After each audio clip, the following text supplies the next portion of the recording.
Well, just talking about where we're at as a team, going through these 10 practices that we've been a part of, I really like the progress of where we've gone. Went out there in today's heat and had a pretty good scrimmage. It's been fun to watch the competition of the offense and defense go back and forth with each other. And, yesterday the offense, had a pretty productive day, and then you could tell the defense had some pretty good adjustments today, and they came in, they brought it, which the defense played extremely well today. But overall, just where we're at as a program, it's the whole thing as we're getting it a day better and we're progressing, and that's all we can ask for.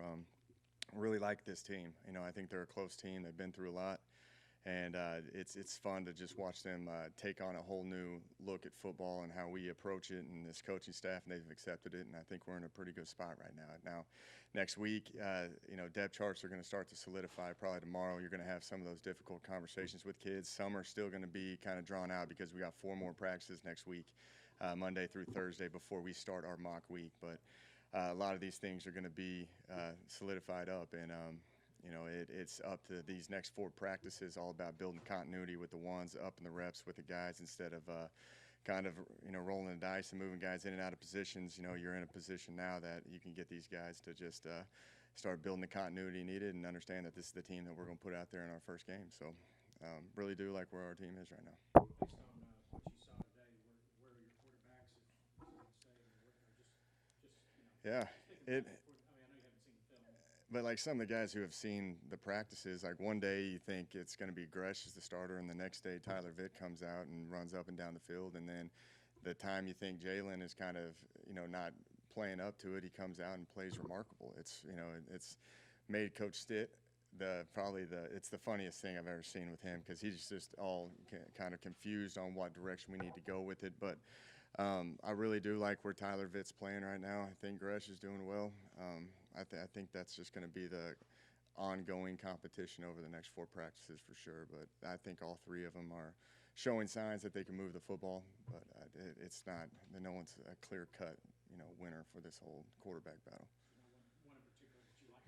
Not yet, no. Well, today I thought Tyler Vitt probably had the best scrimmage out of them all, but the offense got in the end zone one time. So it's kind of hard to judge on that. Coach, everybody knows fall camp is a test physically, test mentally, especially today, when it was a little warm out there, and guys understanding how important today was. As you've looked at the start of fall camp, how do you feel about the way your guys have been ready to take this on from a physical standpoint?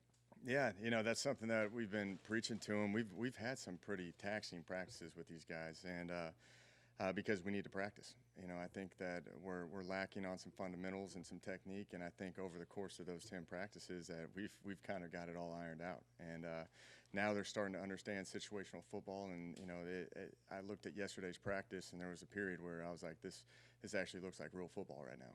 It was competitive and it was fast-paced, and there was collisions happening. So I think they've responded very well with how we've trained these guys.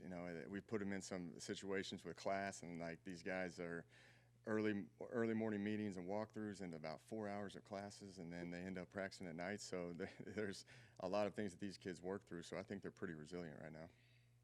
You talked about how the defense made some adjustments from yesterday to today for the offense. Do you think that it going back and forth between who dominates offense and defense, does that bode well for this team's identity, for it's kind of strong? Or I think it both does. sides? I think it does. It makes we're making it competitive, and we're making each other better, and that's all you can ask for. Like it's been fun to watch them just compete against each other. But there's also some times that I'm looking at the defense, and they're making calls in certain situations that they probably won't.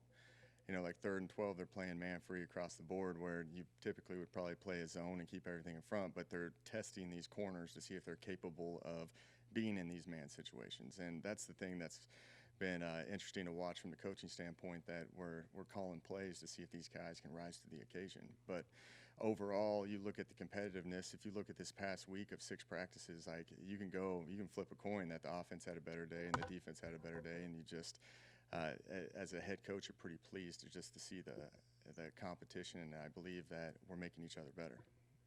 Coach, I know today's special teams was limited, but as far as fall camp goes, when you look at the entire body of work up to this point, our successful teams here at Texas State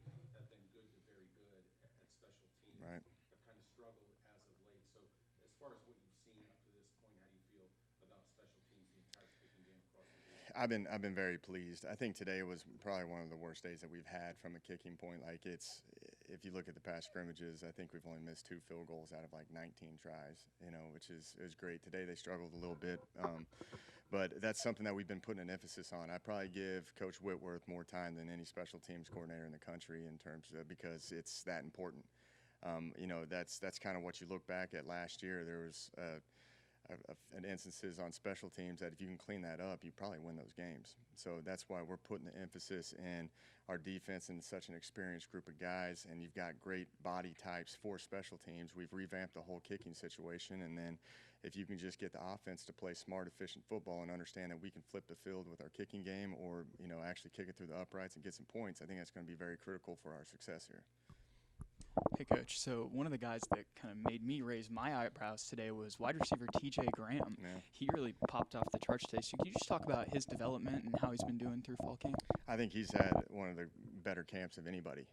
Last spring you're kind of hesitant about him, but now you see him starting to develop into a role where he's going to play for us. And it was fun watching him take that and try to cut up field, and it seemed like they could just never get it in. We had a lot of big plays that got inside the 5, but you like to see those kids starting to make plays. And you look at Hutch and Mason who have played, and then Haydell has a great athletic ability, but you can't go a season with just running 3 guys because you'll run them straight into the ground. So now you're starting to feel comfortable with TJ, who can play a lot of reps, and you like a solid 2 deep and let those 2 just kind of spill each other based off of how they're feeling. So very comfortable with putting TJ in the game right now and letting him go out there and play.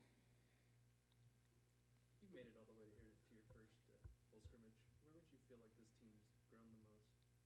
Ooh. You know what? I think they've just bought into what we're doing. I think they understand the schemes. They understand that we've got to play together as a team. And I've probably gotten a little preachy about that. And, we've got shirts that say team, our wristbands say team, everything says team around here. But I truly believe that, they're buying into that, and they understand that they need both sides of the ball. This isn't just the defense or, and it's just kind of separated entities. But it's all about we need everybody on the same page and everybody playing together, and I think they have bought into that.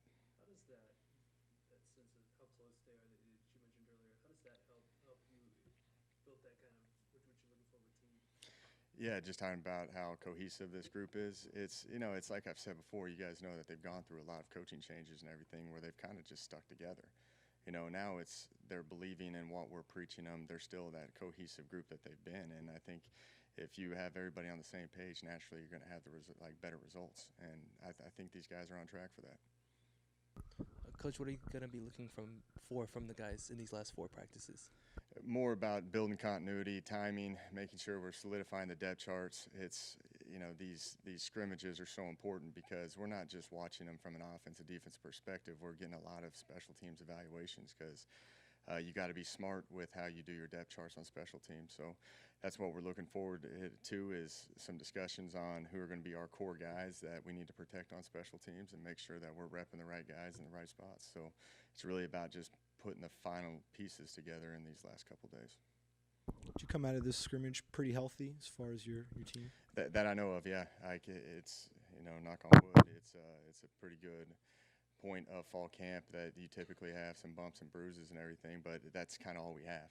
Nothing with the severity that's going to just be season-ending injuries or have them out for a while. So really pleased with that.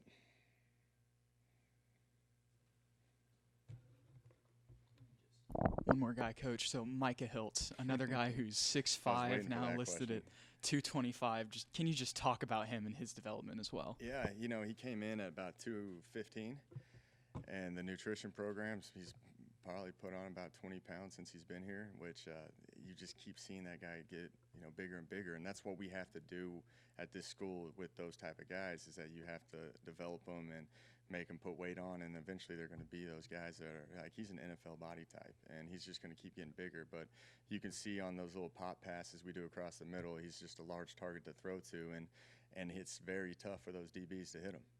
So he can absorb the hits, so he can throw it into tight windows, and to me that goes down to your efficiency talks. You're throwing it to a a guy that has a large, a body that has a catch radius that's ridiculous. So, like, the odds are in your favor, and that's how we can be more efficient as an offense is those simple passes to him. Because when you're 6'5", you're naturally going to fall forward for a couple of yards. So I'm all for throwing it to him.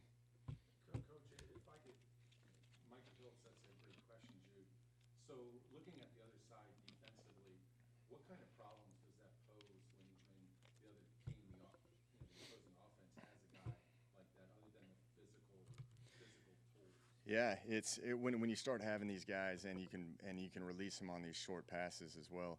Like it causes defense to either hold the linebacker out there, but that means he's not playing the run as aggressive, or they have to roll down some coverage over the top, which is going to allow more holes down the field. So that's why I think the tight end is such an important piece to our offense, is because if you have to acknowledge that he is a passing threat, it's going to change the whole dynamic of the defense. And that's something that Micah brings to the table right now.